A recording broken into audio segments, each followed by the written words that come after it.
suis dégustatrice et journaliste pour Le Figaro et le Figaro Magazine. J'ai trouvé ça vraiment intéressant, votre approche. Il y a des points sur lesquels la plupart des points, je suis complètement en accord. Notamment, et on a des points communs, donc cette entrée dans le vin. Le fait, moi aussi, mes parents m'ont dit non, tu peux pas travailler là-dedans, il n'y a pas de débouché, c'est pas un vrai métier. Mes parents étant des scientifiques, aujourd'hui j'ai des coups de fil de mon père qui me dit tu veux pas venir déjeuner avec mon client pour lui parler un peu de vin. Bon, ça s'appelle le karma ou la vengeance. Voilà. Ensuite, j'ai beaucoup aimé ce que vous avez dit sur le métier, comment il évolue. Moi, je le vois, le métier de la sommellerie. On a beaucoup de repas, on est très liés avec la sommellerie, même si c'est pas du tout le même métier. Et je trouve que vous parliez de Pascaline tout à l'heure, qui a gagné le concours de meilleur sommelier de France. C'est vrai que ce qui manque pour moi aujourd'hui, c'est une approche qui va être plus humaine, plus vivante. Le jargon, on peut parler de vin sans utiliser un vocabulaire compliqué. Le vocabulaire compliqué est souvent là pour masquer un manque de connaissances. Les gens qui connaissent vraiment bien, ils ont envie d'intéresser, d'emmener le public, le client dans une histoire, dans quelque chose qui va être vivant. Moi, j'essaye de faire ça dans les notes de dégustation. C'est le même problème dans mon métier. Ça peut être très ennuyeux, une note de dégustation. Moi, ce que je veux, c'est que mon lecteur, après avoir lu mon commentaire sur le vin, il a envie de le boire. Pas envie d'aller lire le petit jargon du sommelier ou de l'énologue ou un métier. Donc ça manque. On parle de sommelier spectacle. Moi je pense que ça doit quand même mettre un show d'une certaine façon, parce que la façon dont on communique, on fait rêver les gens ou pas d'ailleurs, dont on communique l'information, on le voit. Et cette jeune personne, cette femme, elle a sans doute gagné grâce à ça. L'année dernière, j'étais juré pour le concours des grandes écoles qui avait lieu au château de Chambord. Donc toutes les grandes écoles participaient. Il y avait toutes ces grandes écoles et j'ai trouvé que Harvard a gagné, mais haut la main, parce que tout de suite ils faisaient pas une note de dégustation qui était technique, qui était basée sur des choses qui étaient froides, avec un vocabulaire un petit peu technique. Ils nous ont emmenés avec eux en parlant d'archétypes, en ayant une approche qui était beaucoup plus métaphorique, beaucoup plus enlevée que l'approche traditionnelle qu'on peut avoir du vin. Et pour moi, le métier est en train de progresser dans cette direction sur ce qu'on appelle en anglais le storytelling, où justement on met en avant l'énergie qu'ont pu transmettre les vignerons, les personnalités qui sont derrière le vin.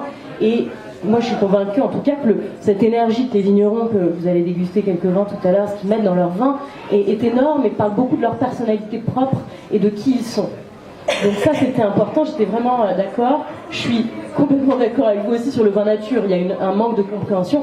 C'est très compliqué le vin, on n'a jamais fini son apprentissage. Moi, j'ai de la chance d'être journaliste et d'enseigner parce que ça me permet de rechercher tout le temps. Parce que la seule chose qu'il faut savoir, c'est que c'est très compliqué. On a 321 appellations d'origine contrôlées en France sur le vin et les spiritueux, donc c'est très complexe, on ne peut pas tout savoir. Donc on peut atteindre parfois des moments de connaissance, sur le vin nature, ça vient d'une incompréhension du public qui confond le nature, le biologie, le biodynamie, et qui pense qu'en fait, nature, ça veut dire que c'est travaillé naturellement. Nature, en tout cas la définition propre du nature, c'est un vin où il n'y a pas de souffle, ou en tout cas, il n'y a jamais pas de souffle dans un vin en dessous d'une certaine limite. Et malheureusement, il faut qu'il y ait derrière que la plante ait des anticorps suffisamment performants pour réussir à faire un vin nature qui tienne la route. Sinon, on va avoir du cidre, un vin qui bulle. Alors, ils essayent de vous faire croire que oui, laissez-le ouvert 3 semaines dans votre cuisine, ça va finir par s'ouvrir. Non, c'est juste des vins qui sont pas nets, qui sentent. Alors, on parle de cul de poule ou de crin de cheval, il y a tout un vocabulaire qui est assez intéressant. C'est pas ça qu'on va goûter ce soir, hein, ça je vous rassure clairement. Donc ça, j'étais vraiment d'accord avec vous. J'ai trouvé ça intéressant, vraiment, vos anecdotes sur votre approche du métier. Là où je suis moins d'accord, c'était sur le spectacle. Moi, je pense qu'il faut quand même faire un petit show pour emmener les gens avec nous. Sur les femmes aussi. Bon, voilà, je suis bien placée. Je trouve qu'il y a toujours eu des femmes. Hein. Si on prend les grandes veuves de Champagne, par exemple, comme la veuve Clicquot, dont j'ai écrit plusieurs fois le portrait, qui était une femme d'action extrêmement novatrice, qui a pris des décisions qui étaient complètement hors la loi, d'ailleurs, quand on lit son histoire. Il y a eu des femmes. Je pense qu'effectivement, quand on touchait au produit, ça attirait moins les femmes, parce que c'était moins aussi admis pour les femmes de boire du vin. Après, les casseroles c'était peut-être lourd à l'époque, les bouteilles c'est moins lourd, hein. Moi j'arrive à les porter très bien. Et là où je suis, le dernier point, il y a plus de femmes, c'est vrai que ça se féminise parce que ça attire plus, les femmes boivent plus. Je pense qu'on prend et je trouve que les femmes sont assez bien acceptées. Moi je suis jeune, je suis une femme. Alors on n'a peut-être pas osé me rentrer dedans frontalement. A priori, voilà.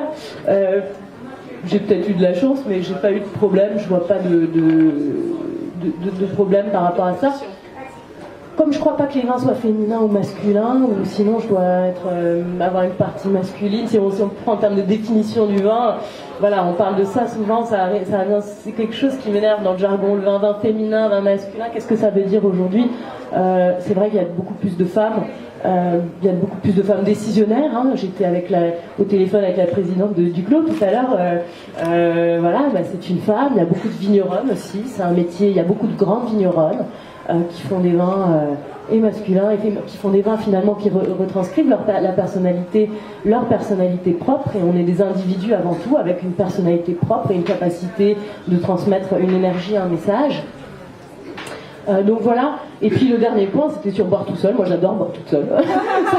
Mon verre de vin le soir après une grande journée, c'est absolument indispensable. J'ai la chance de goûter beaucoup dans mon bureau à la maison. Il m'arrive de prendre les vins que j'ai préférés, de m'en faire un petit verre toute seule le soir chez moi. J'ai pas de problème avec ça. Arrêtez de me culpabiliser, mince. Voilà. C'est peut-être la différence avec les femmes.